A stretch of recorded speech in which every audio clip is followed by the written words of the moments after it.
Yo mga boss, ngayong araw na to, papakabitan natin nga pala to ng konting pampaangas tapos lilinisin na rin natin. Dito nga pala tayo nagpagawa ng sticker sa gilid ng Mega. Ilalagay nga pala natin yan mga boss sa harap ng windshield.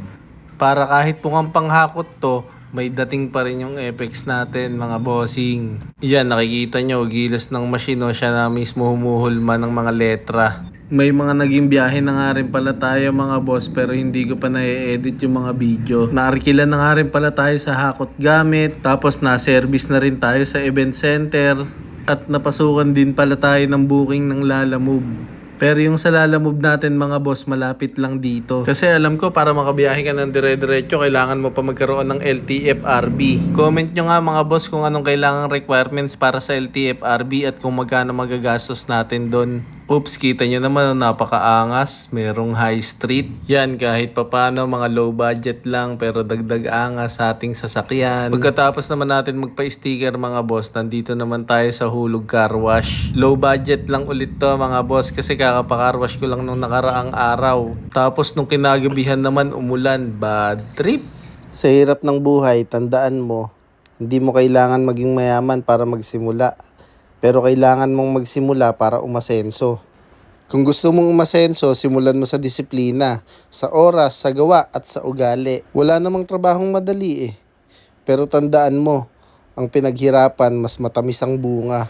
At gumamit na nga ako ng map dito mga bossing. Kasi hindi ko maabot yung taas, ang hirap linisin, napakadumi na pala. Nakakapagod din talaga maglinis ng sasakyan lalo na pagka ganito kalaki. Uy, nasira pa. At habang pinapatiktik natin yung labas, pagpagan naman natin tong loob. Kung gusto nyo ng ganitong deep dish matting, tignan nyo na lang sa comment section yung link. Pwede kayong umorder sa Shopee. Nasa 1,000 pesos nga lang pala yan mga boss, kabilaan na. Madali pang linisin.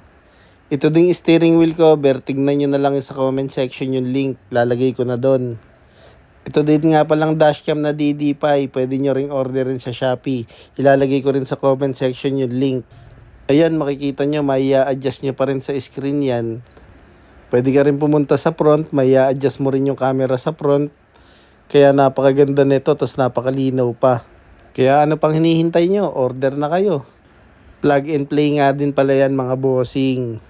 Tapos mga boss, ito naman yung gamit kong cellphone holder. Napakabisa din nito. Makapit nga yan pala mga boss. Lahat ng yan mga boss, lalagay ko sa comment section yung link para madali nyong ma-order. Makikita nyo naman may adjust nyo pa sa gusto nyong pwesto.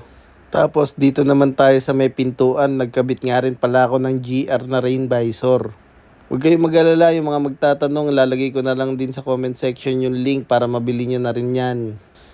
Tapos syempre nagpalit din tayo ng ilaw ng headlight kasi yung stock napakahina lalo na pag nakatint ka. Ito nga pala, napakaganda bumuga ng ilaw na yan. Try action yan mga boss. Lalagay ko na rin sa comment section yung link. At nung natapos nga akong maglinis, ayan na ang sumpa. Tignan nyo naman yung langit oh. Uulan na. Diyos ko po. Aray ka.